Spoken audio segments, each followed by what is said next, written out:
Paano kung sabihin ko sa inyo na ang pinaniniwalaan nating tamang bilis ng paghila ng pain ay siya palang dahilan kung bakit wala tayong huli? Nakakagulat, 'di ba? Araw-araw sa pangingisda, abala tayo sa pagpili ng kulay, ng hugis, ng brand ng pain. Pero pag-uusapan natin ngayon ang isang bagay na madalas nating binabalewala, ang bilis ng retrieve. At sa dulo ng video na ito, malalaman ninyo ang isang simpleng pagbabago sa inyong technique na maaaring magpuno ng cooler ninyo. Ibubunyag natin kung bakit ang kapitbahay ninyo ay nakakarami kahit pareho lang kayo ng gamit na pain. Kaya tanungin ko kayo ngayon pa lang, naniniwala ba kayo na may iisang perfect na bilis para sa lahat ng sitwasyon? I-comment ninyo sa ibaba at tignan natin kung magbabago ang isip nyo mamaya. Sa mundo ng pangingisda, para tayong mga sundalo na inihahanda ang ating mga armas. Pinapakintabang reel, tinitiyak na matibay ang linya, at higit sa lahat, pumipili tayo ng pain na para bang ito ang pinakamatinding sandata. Pero, madalas, nakakalimutan natin na ang pain ay isang piraso lang ng plastik or metal. Walang buhay. Tayo, ang mangingisda, ang nagbibigay buhay dito sa pamamagitan ng ating paghila. Ang problema, marami sa atin ay may dekahon o nakasanayang estilo na. Yung tipong, para sa isdang ito, dapat mabilis. Or kapag umaga, dapat mabagal lang. Itinuro ito sa atin, gumana ito minsan, kaya inuulit-ulit na lang natin. Hindi natin namamalayan na ang pangingisda ay hindi static. Ang ilog, lawa o dagat ay isang dinamikong lugar. Ang gumana kahapon ay hindi garantisadong gagana ngayon. At yan ang pag-uusapan natin ng malaliman. Simulan natin sa pagsira ng isang malaking mito. Ang mito ng iisang tamang bilis. Walang ganyan. Isipin nyo ito, ikaw ba, pareho lang ang bilis ng lakad mo kapag mainit ang araw at kapag malamig ang panahon? Pareho lang ba ang gana mong kumain kapag busog ka at kapag gutom na gutom ka? Hindi, di ba? Ganoon din ang isda. Ang tamang bilis ay hindi isang numero o isang estilo. Ito ay isang tugon sa kasalukuyang kondisyon ng paligid at sa mood ng isda. Ang pagpilit sa isang partikular na bilis dahil lang iyon ang nakasanayan mo ay parang pagsusuot ng jacket sa gitna ng tag-init. Hindi angkop. Ang unang hakbang para maging mas epektibong mangingisda ay ang pagtanggap na kailangan mong maging flexible. Ang bilis ng paghila mo ay isang tool, hindi isang patakaran na nakasulat sa bato. Kailangan mo itong baguhin at i-adjust base sa ibinibigay na impormasyon ng kalikasan sa iyo sa mismong oras na iyon. Ang unang at marahil pinakamahalagang salik na dapat nating isaalang-alang ay ang temperatura ng tubig. Ito ang nagdidikta ng halos lahat ng bagay sa ilalim ng tubig. Unahin natin ang malamig na tubig. Halimbawa, madaling araw sa panahon ng amihan or pangingisda sa mga lugar na malamig. Ang mga isda bilang mga cold-blooded na nilalang ay direktang apektado nito. Ang kanilang metabolismo ay bumabagal. Ang kanilang paggalaw ay nagiging mas mabagal at mas kalkulado. Hindi sila masyadong handang magsayang ng enerhiya para habulin ang isang mabilis na pain. Kaya, kung ang retrieve mo ay mabilis at agresibo, ang pain mo ay parang isang bala na dumaan lang sa harap nila. Hindi nila ito papansinin. Sa malamig na tubig, ang susi ay kabagalan. Isang mabagal, halos naghihingalong paghila. Isang retrieve na nagbibigay sa isda ng sapat na oras para pag-isipan kung kakagatin ba nila ang madaling target na ito o hindi. Para mas madaling maintindihan, isipin mo ang isang umaga sa Baguio. Ang lamig. Ang gusto mo lang gawin ay magkape at gumalaw ng dahan-dahan. Ganyan na ganyan ang nararamdaman ng isda sa malamig na tubig. Ngayon, ilagay mo ang iyong pain sa sitwasyon na iyon. Kung ihahagis mo ang isang crankbait at hihilahin mo ito ng mabilis, para kang nagpatakbo ng isang sports car sa isang tahimik na residential street. Masyadong magulo, masyadong mabilis, at hindi natural. Sa halip, subukan mong hilahin ang iyong soft plastics ng sobrang bagal sa ilalim na may mahahabang paghinto. Hayaan mong bumagsak ito at manatili roon ng 10 segundo bago mo ito muling itwitch. Ang ganitong presentasyon ay nagmumukhang isang sugatan o naghihingalong isda, isang perpektong pagkain na hindi na kailangang habulin. Ito ang klase ng alok na hindi kayang tanggihan ng isang matamlay ngunit oportunistang isda. Ngayon, baliktarin natin ang sitwasyon. Pag-usapan natin ang mainit na tubig, tanghaling tapat sa tag-araw o pangingisda sa mga mababaw na lugar kung saan direktang tinatamaan ng araw ang tubig. Dito, ang metabolismo ng isda ay nasa kasagsagan nito. Sila ay puno ng enerhiya, agresibo at handang manghuli. Ito ang panahon kung saan ang isang mabagal na retrieve ay maaaring balewalain. Bakit? Dahil ang isang mabagal na pain ay nagbibigay sa kanila ng masyadong maraming oras para suriin ito. Makikita nila na ito ay peke. Sa mainit na tubig, kailangan mong mag-trigger ng kanilang reaction strike, ang kanilang instinct na umatake ng hindi nag-iisip. At ang pinakamahusay na paraan para gawin yon ay sa pamamagitan ng bilis. Ang isang mabilis na paghila, isang eratikong pag-twitch, o isang mabilis na pag-burn ng iyong spinnerbait ay ginagaya ang isang natatarantang isda na sinusubukang tumakas. Ito ay nag-aapela sa kanilang predatory instinct. Isipin mo naman ang eksena sa isang palengke sa tanghaling tapat. Ang lahat ay abala, mabilis ang galaw. Kung ikaw ay naglalakad ng sobrang bagal, para kang sagabal. Ganoon din sa ilalim ng tubig kapag mainit. Ang mga isda ay naghahanap ng aksyon. Halimbawa, sa paggamit ng topwater lures tulad ng poppers or walk the dog baits, ang isang mabilis at tuloy-tuloy na aksyon ay maaaring maging susi. Ang paghila na may kasamang malalakas na pop o mabilis na zigzag ay lumilikha ng komosyon sa ibabaw ng tubig.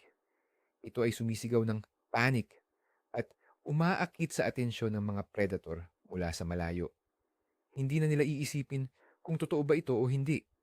Ang makikita lang nila ay isang pagkakataon para sa isang madaling pagkain at aatake sila dahil sa puro instinct. Ang bilis sa sitwasyong ito ay hindi lang para gayahin ang isang biktima, kundi para pilitin ang isda na gumawa ng isang mabilis na desisyon. Sunod na salik ay ang linaw ng tubig or water clarity. Napakahalaga nito. Unahin natin ang malinaw na tubig. Kapag ang tubig ay sobrang linaw, ang paningin ng isda ang kanilang pangunahing sandata. Nakikita nila ang iyong pain mula sa malayo. Nakikita nila ang iyong linya. Nakikita nila ang bawat detalye. Dito, ang isang sobrang bilis at hindi natural na paghila ay maaaring maging kahina-hinala. Sa kabilang banda, ang isang sobrang bagal na paghila ay nagbibigay sa kanila ng masyadong maraming oras para pag-aralan ang pain mo at mapansin na ito ay peke. Kaya, ano ang solusyon? Sa malinaw na tubig, ang pinakamahusay na diskarte ay ang gayahin ang natural na paggalaw ng isda hanggat maaari. Karaniwan, ito ay isang kombinasyon ng katamtamang bilis na may kasamang mga biglaang pag-twitch at mahahabang paghinto. Ang pagbabago-bago ng bilis ay ginagawang mas makatotohanan ang iyong pain. Pero hindi lang temperatura at linaw ng tubig ang basihan natin. Kailangan din nating isipin kung paano ito nakakaapekto sa pagpili natin ng retrieve. Balikan natin ang malinaw na tubig. Dahil nakikita ng isda ang lahat, ang mga natural na kulay at mas maliliit na pain ay kadalasang mas epektibo. Ngayon, i-partner mo yan sa tamang retrieve. Isipin mo, gumagamit ka ng isang maliit na minnow lure na may natural na kulay. Ang isang magandang retrieve dito ay isang serye ng 2 o 3 mabilis na twitch na sinusundan ng isang paghinto ng 2 hanggang 3 segundo. Sa pag-twitch, ang pain ay sumusugod na parang natatakot. Sa paghinto, ito ay lumulutang o dahan-dahang lumulubog na parang isang sugat ang isda na nawalan ng lakas. Ang ganitong presentasyon ay sobrang realistiko at mahirap tanggihan ng mga isda sa malinaw na tubig, lalo na yung mga sanay na sa mga mangingisda. Ngayon, punta naman tayo sa malabong tubig o murky water. Ito yung tipo ng tubig na kulay tsokolate pagkatapos ng ulan. Dito, halos walang silbi ang paningin ng isda. Hindi nila makikita ang pain mo hanggat hindi ito nasa harap na mismo nila. Kaya, paano sila nanghuhuli? Ginagamit nila ang kanilang lateral line, isang organ na nakakaramdam ng vibration or paggalaw sa tubig. Dahil dito, ang pinakamalaking pagkakamali na maaari mong gawin sa malabong tubig ay ang isang retrieve na may maraming paghinto. Kapag huminto ang pain mo para itong naglaho, nawawala ito sa kanilang radar. Sa malabong tubig, kailangan mo ng isang retrieve na lumilikha ng pare-parehong vibration. Isang steady at katamtamang bilis na paghila ang kadalasang pinakamabisa. Ito ay nagbibigay sa isda ng isang tuloy-tuloy na signal na madali nilang matrack at hanapin, na parang isang beacon sa dilim.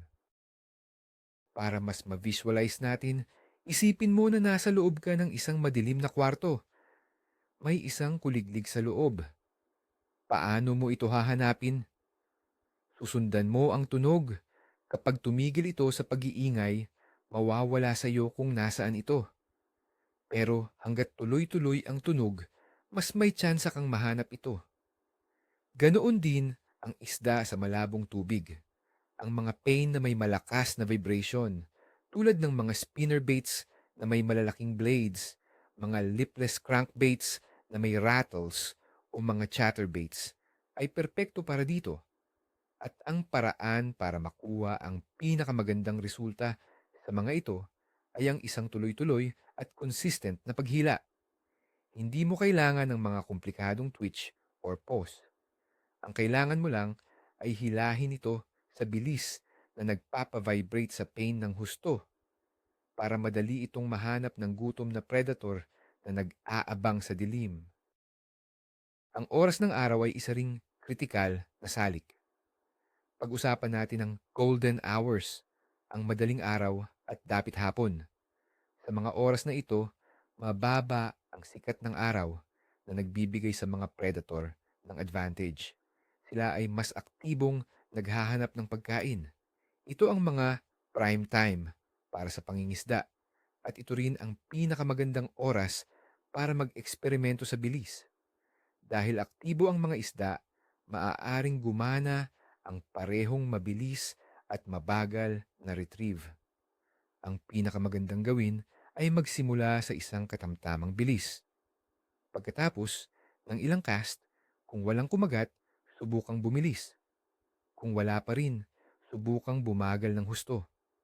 Ang mga oras na ito ay nagbibigay sa iyo ng pagkakataong tanungin ang isda kung ano ang gusto nila. Madalas, mabilis kang makakakuha ng sagot. Huwag matakot na magpalit-palit ng bilis sa loob lamang ng ilang minuto. Ngayon, pag-usapan natin ang mismong isda. Kailangan nating matutong basahin ang kanilang mood. Paano mo malalaman kung aktibo sila? Magmasid ka sa paligid. May nakikita ka bang mga maliliit na isda na tumatalon sa ibabaw ng tubig na parang may humahabol sa kanila? May mga boils or pagsabog ba ng tubig? Ito ay mga malinaw na sinyalis na ang mga predator ay nasa feeding mode. Kapag nakakita ka ng ganitong mga palatandaan, huwag kang magatubiling gamitin ang pinakamabilis at pinakaagresibong retrieve na kaya mo. Isang mabilis na paghila ng iyong popper, isang burning retrieve para sa iyong crankbite. Ang layunin mo ay magmukhang isang natatarantang biktima. Ang mga aktibong isda ay hindi magdadalawang isip na habulin ito. Sinasamantala mo ang kanilang kasalukuyang agresyon. Ang pagtugma sa kanilang enerhiya ay ang susi sa tagumpay. Sa kabilang dulo ng spectrum, paano kung ang isda ay inactive o matamlay? Ito ang sitwasyon na madalas nating kinakaharap. Tahimik ang tubig, walang senyalis ng buhay, mainit ang katanghalian, o kaya naman ay biglang nagbago ang panahon. Sa mga pagkakataong ito, ang mga isda ay karaniwang nakatago sa mga istruktura tulad ng mga lubog na puno o malalalim na bahagi at hindi sila interesadong magsayang ng enerhiya. Dito, pumapasok ang sining ng finesse fishing. Ang kailangan mo ay isang napakabagal, halos nakakainip na retrieve. Ito ang tinatawag na soaking the bait. Ang ideya ay iharap ang pain sa isda ng napakatagal na para bang sinasabi mo, heto na, nasa harap mo na, hindi mo na kailangang gumalaw masyado. Ito ay umaapela sa kanilang oportunistikong kalikasan kahit na hindi sila aktibong naghahanap ng pagkain. Isipin mo ang eksenang ito. Nasa harap ka ng TV, komportable sa sofa, at medyo busog ka. Hindi ka gutom. Pero kung may maglalagay ng isang piraso ng paborito mong tsokolate sa bibig mo, kakainin mo pa rin. Ganoon ang konsepto. Para sa mga inactive na isda, ang isang soft plastic lure tulad ng isang senko worm na nakawaki rig ay perpekto. Ihagis mo ito sa target na lugar at hayaan mo lang itong lumubog.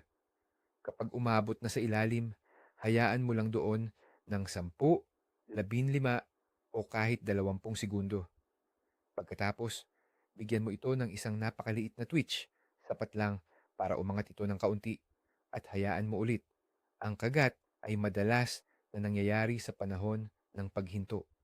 Ito ay isang laro ng pasensya, ngunit ito ang pinakamabigat na sandata laban sa mga isdang ayaw kumagat sa kahit anong mabilis na pain. Isa pang mahalagang salik na madalas hindi napapansin ay ang fishing pressure o kung gaano kadalas pinapangisdaan ang isang lugar. Kung ikaw ay nasa isang lugar na sikat at laging may mangingisda, asahan mo na ang mga isda dyan ay mas matalino at mas maingat. Nakita na nila ang lahat ng klase ng pain. Nakita na nila ang libu-libong crankbaits na hinihila ng mabilis. Nasanay na sila sa mga karaniwang presentasyon. Sa mga ganitong sitwasyon, ang paggawa ng isang bagay na kakaiba ang magbibigay sa iyo ng advantage. Ang isang sobrang bagal na retrieve or isang hindi pangkaraniwang eratikong paggalaw ay maaaring maging susi. Minsan, ang paghila ng isang topwater lure ng napakabagal na may paghinto na aabot ng 1 minuto ang siyang magti-trigger sa kagat ng isang malaking isda na binaliwala na ang lahat ng iba pang pain. Kaya paano mo ito ia-apply sa mismong pain mo? Magbigay tayo ng ilang konkretong halimbawa. Magsimula tayo sa mga crankbaits.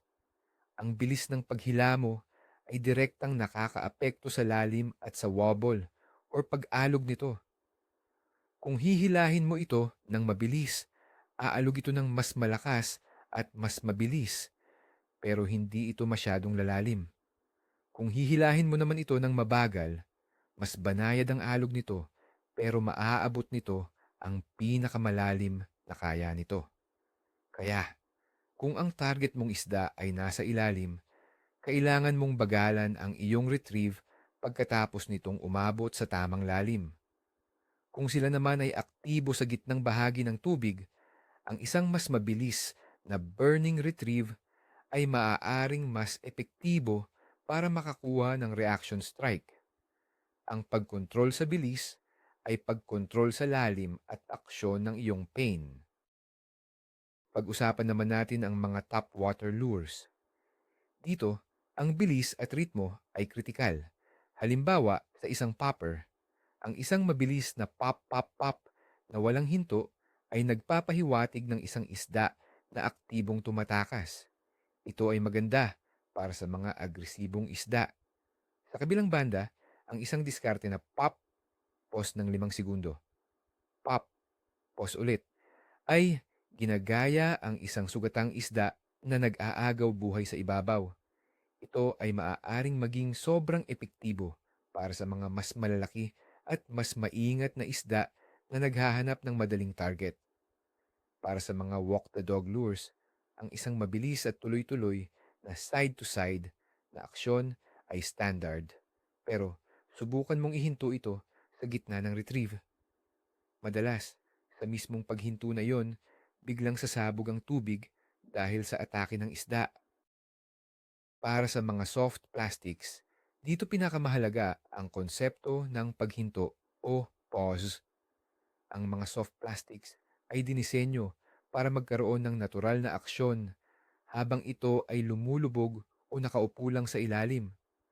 Ang pinakamalaking pagkakamali ng maraming mangingisda ay ang sobrang paggalaw nito. Hinahatak nila ito ng tuloy-tuloy na parang isang hard bait. Tandaan, ang soft plastic ay dapat gayahin ang isang bulate, isang hipon, o isang sugatang isda. Ang mga ito ay hindi lumalangoy ng mabilis at tuloy-tuloy.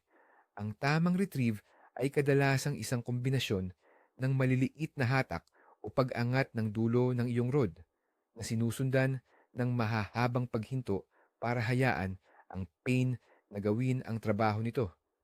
Hayaan mong ang gravity at ang disenyo ng pain ang magbigay buhay dito. Ang iyong trabaho ay ilagay lang ito sa tamang lugar at maghintay.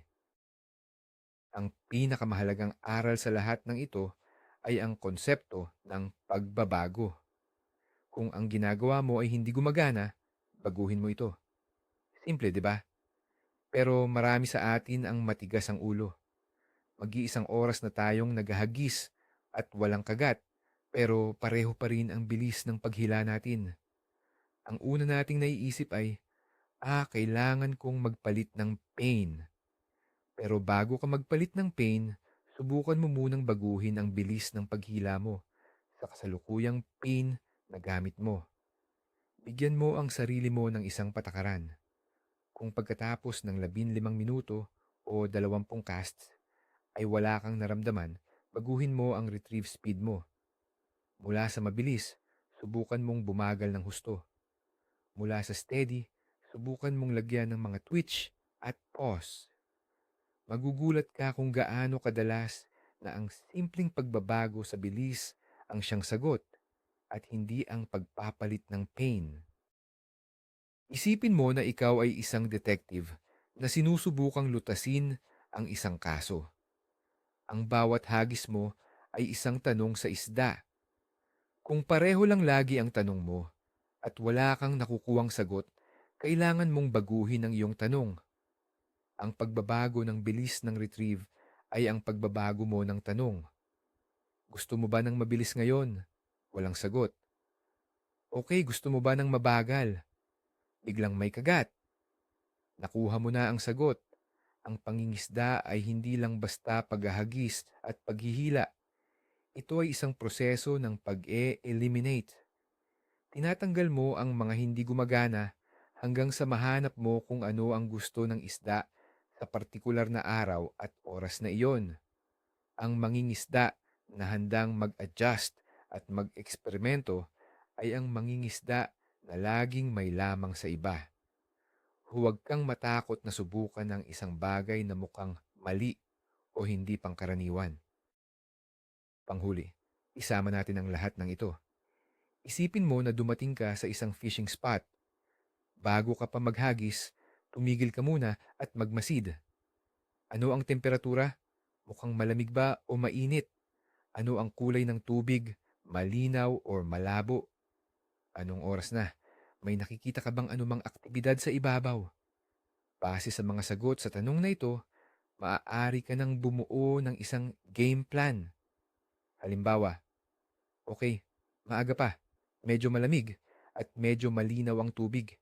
Magsisimula ako sa isang mabagal hanggang katamtamang retrieve na may mga pause gamit ang isang natural colored na paint. Pagkatapos, habang nagpapangisda ka, patuloy kang mag-a-adjust. Kung walang kagat sa mabagal, marahil ay mas aktibo sila kaysa sa inaasahan mo. Subukan mong bilisan.